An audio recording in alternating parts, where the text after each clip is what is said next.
讲到即马，这快台汽车是正好买，经济部有协调便利超商等，这行业的计共有8个通路，对今仔日也就是5月初9开始，伫疫情较严重的台北家人桃园开始卖。不过这快台汽车一支是爱卖到180块，台北民众就变甲无遐济咯。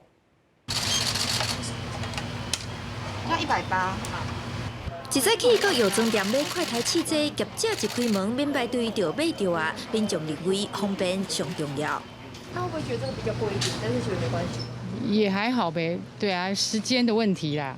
我觉得这样还蛮方便的，因为我会觉得说，如果有一些自费的一些东西，可以让一些上班族可以省去一些时间的话，我觉得这样也是还算蛮便民的啦。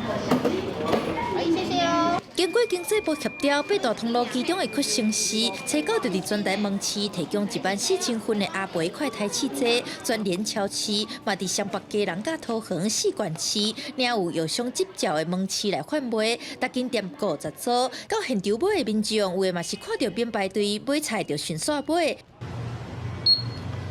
4大超商嘛同步贩卖，不过一人限定一组，价钱嘛较悬，所以人无亲像徛名在药局排队排甲落长。每天都分单号、双号，一个药局只有几十个号码，我怎么排得到？就找这种比较贵的才买得到。